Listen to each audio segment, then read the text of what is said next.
Hello everyone, welcome to Module 5. This is our final module and it is on SIOP, Sheltered Instruction Observation Protocol, which is a certain approach to teaching English language learners. But before we start talking about, Dr. Gilpin is here too. Before we start talking about module specific information, there is something extremely important that I need to tell you.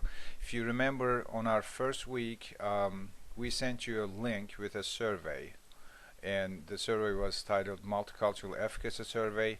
We are going to send you the same link, and we will need you to take the same survey again. It's extremely important that those of you who responded to the first survey respond to this one too, because if we don't get responses for both, we won't be able to do anything with the information, and we are using all these information to make our class, as best as possible.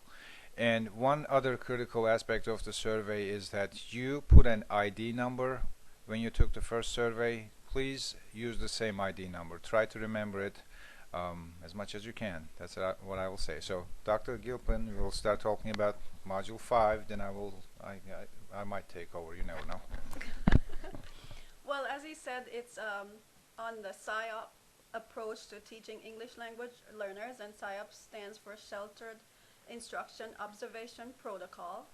And it's an approach that really emphasizes meaning making and teaching English language learners meaningful content. Not having them sit in the back of the room assuming they know no English, they can't learn the content anyway, or that our goal is just to teach them to speak English. It's to teach them the content. And to teach them the content in a manner that is rich, and so that they get the major concepts, not watered down. So for instance, how do we reduce the difficulty of a reading passage while retaining the meaning and the key elements in that content? How do we help students understand the key vocabulary? So SIOP is an approach that helps teachers work through those kinds of issues in adapting curriculum for the needs of English language learners. And Dr. Bodur is going to tell you a little bit about the assignment for this module. Okay, before I talk about the assignment, let me talk about English language learners. As I try to speak Southern, but probably you can tell from my accent that I was an English language learner at some point in life. Actually, I still am, I think. Now, English language learners, they come with different levels of proficiency to the United States. Some children may come knowing quite some English. Some children may come to the United States knowing no English whatsoever. So they are on a continuum. And these children are in our classrooms. Therefore, teachers have to do something. You cannot just leave those children alone and hope that they will learn something, because they won't. You have to do something about it. And there are different ways.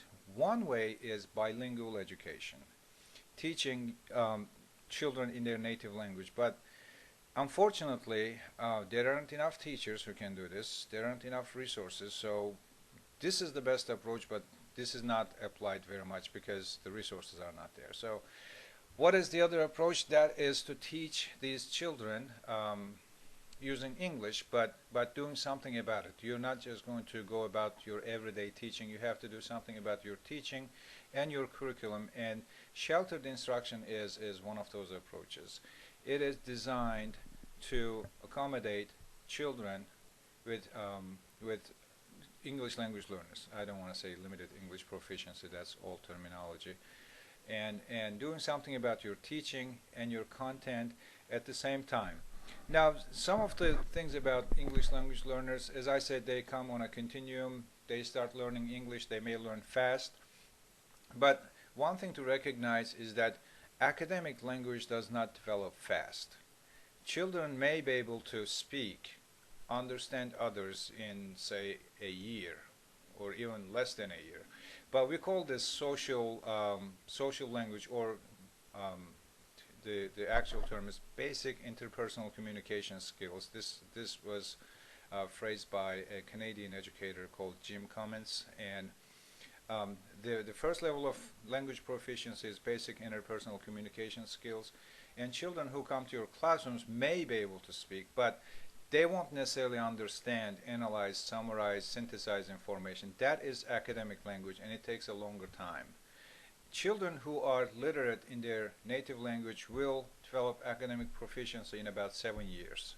Children who are not literate in their native language will not develop academic proficiency in a short time. It will take up to 10 years. That's what research shows. So SIOP is to help with all these.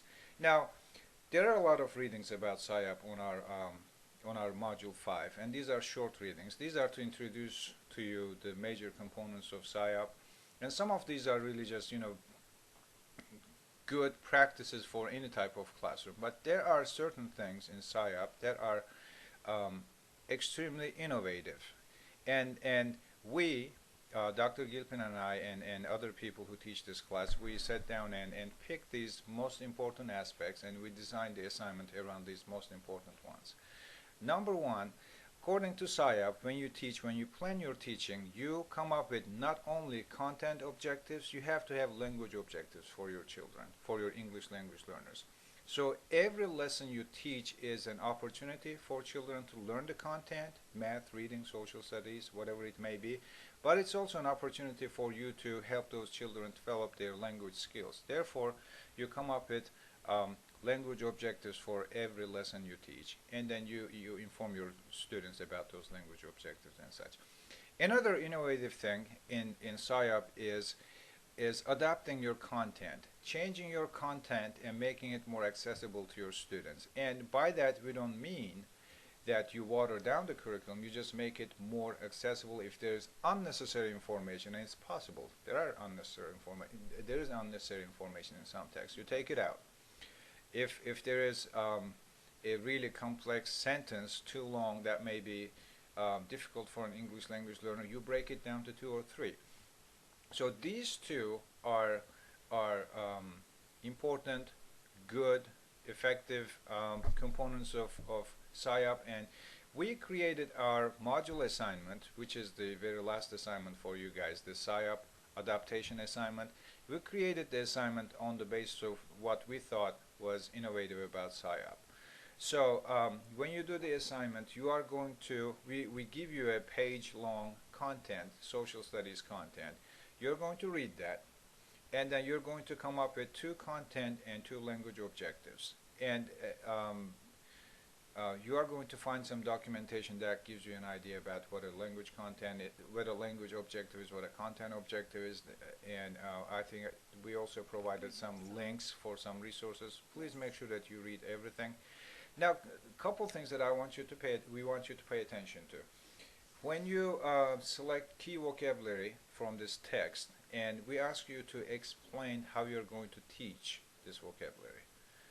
So you have to go into detail about what you're going to do step by step as you teach these words. We want to know what the definition will be. When you teach this word, what definition are you going to provide? And make sure the definition is child-friendly, English language learner friendly, let's say. And then describe the steps. And then probably the most important aspect is that you're going to take this 1-page text and rewrite it. By rewriting, if you think that a visual is needed to understand a given sentence, put a visual right next to it. If you think that there is a sentence that's too complex, break it down. If you think that there is a certain information that's completely useless, take it out. Your job is to make this 1-page text more understandable for your English language learners. So that is your assignment, and read the guidelines carefully. We try to be as clear as possible, but of course we will answer your questions. I think I need to remind you again that this is a short module because the June 19th is the last day of class. So after June 19th you won't be doing anything. Everything will be locked by midnight June 19th. June 20th is final exam day, but we don't have a final exam.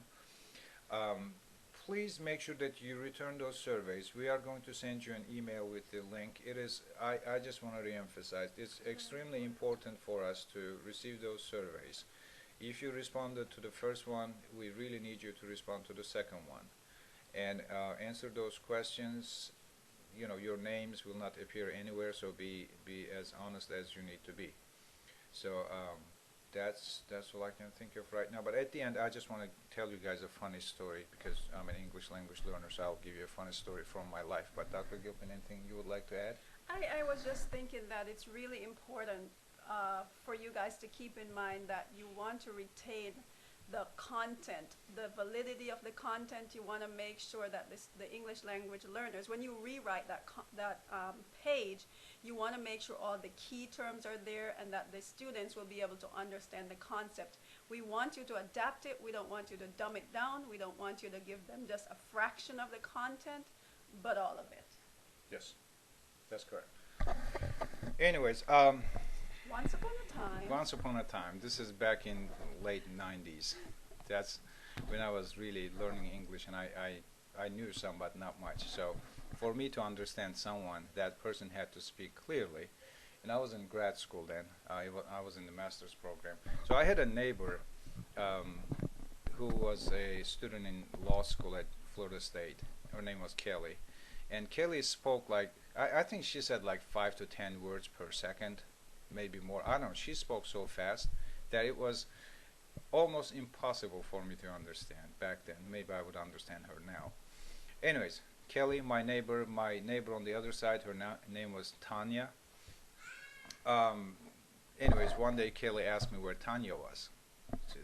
This is exactly what she said. Do you know where Tanya is?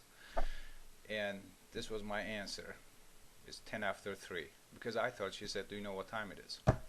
So and after I said it's 10 after 3, she looked at me and I'm like, okay, why is she looking at me? So when you're an English language learner, things like that happen. Funny things happen. So your children, your students who are English language learners will go through a whole lot of experiences. Sometimes they will have a concept, they will have the conception of something, but they won't have the word. Sometimes it will be vice versa. So just be prepared for all types of experiences.